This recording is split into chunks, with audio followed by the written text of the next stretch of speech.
Hoşgörü kavramı önce onu tanımlamak istersek şunları söylemek mümkün. Hoşgörü söz, tutum ve davranışları anlayışla karşılayarak hoş görme.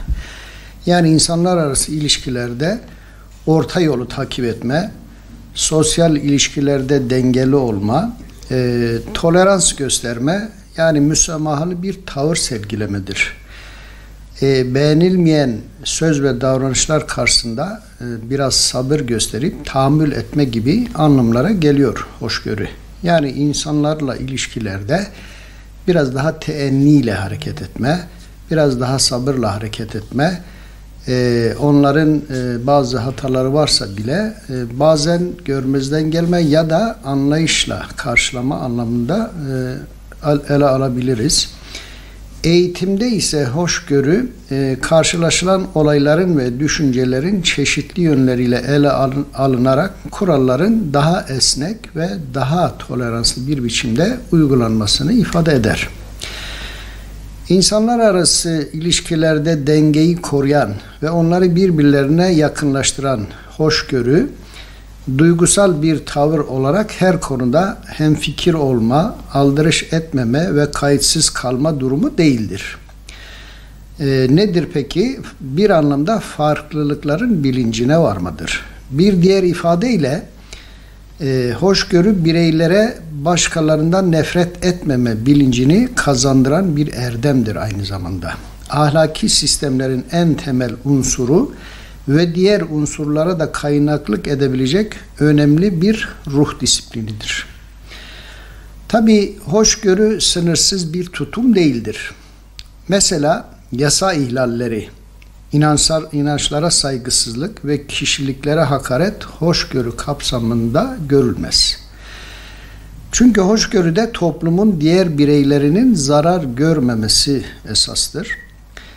Bireyin benimsediği düşünce ve davranışlar karşısında tutumu ile bu davranışlar karşısındaki tutumu ile yanlış, zulüm, adaletsizlik ve haksızlık karşısındaki tutumu tabii ki bir değildir.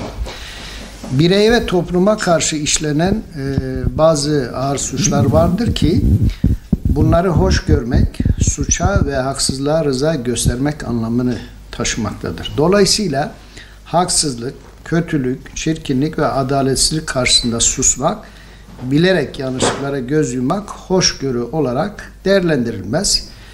Ki bir hadis-i şerifte de Hazreti Peygamber buyurur ki haksızlık karşısında susan dilsiz şeytandır. Yani Müslüman böyle bir duruma da tabii ki hiçbir zaman düşmez ve düşmemelidir.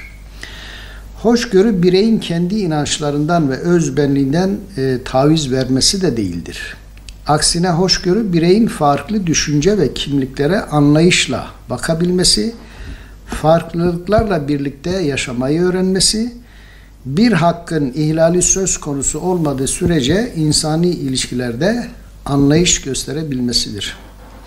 Hoşgörünün temelinde toplumda farklı inanç ve düşüncelerin de bulunabileceğini kabul etme duygusu yatmaktadır.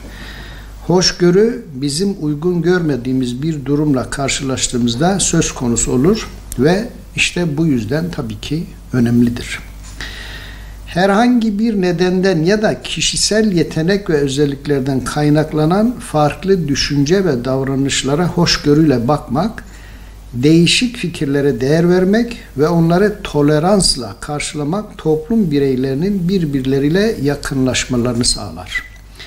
İnsanlar fıtrat itibariyle hoşgörülü yaklaşımlardan daha fazla etkilenirler. Eğitim sırasında hoşgörülü bir üslup kullanma en katı insanlar üzerinde bile etkili olabilmekte ve onların yumuşamalarını sağlayabilmektedir.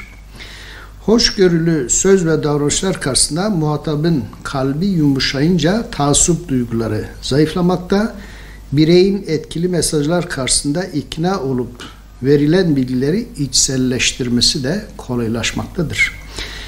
Bu sebeple hoşgörü ilkesini gözeten eğitimciler hedeflerine tabii ki daha kısa yoldan varabilmektedirler. Hoşgörünün temeli hangi din, ırk ve sınıftan olursa olsun insana değer verme esasına dayanmaktadır. Biz eleştiriye açık olduğumuzda kendi hatalarımızı görme imkanı var. Karşımızdaki muhatap da bu bilinci elde ettiğinde bu karşılıklı hoşgörüyle insanlar arası ilişkiler çok daha iyi bir düzlemde tabii ki seyredecektir. Yani özetle hoşgörü İslam'ın Hazreti Peygamber Efendimizin de bazı örnek davranışlarıyla Müslümana getirmiş olduğu önemli bir haslettir.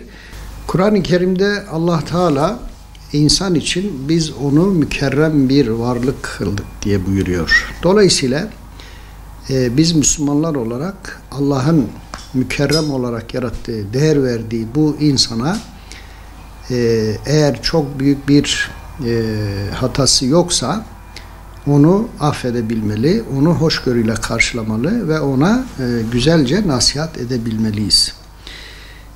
Çünkü her birey Allah Teala'nın yine başka bir ayetinde de belirttiği üzere insanı en güzel şekilde yaratmıştır. Yani Yunus Emre'nin dediği gibi Allah Teala yarattığı için, yaratandan dolayı, Allah'ın onu yaratmasından dolayı insanı eğer çok büyük bir hatası, vebali yoksa onu hoş görebilmeli, tolerans tanıyabilmeliyiz.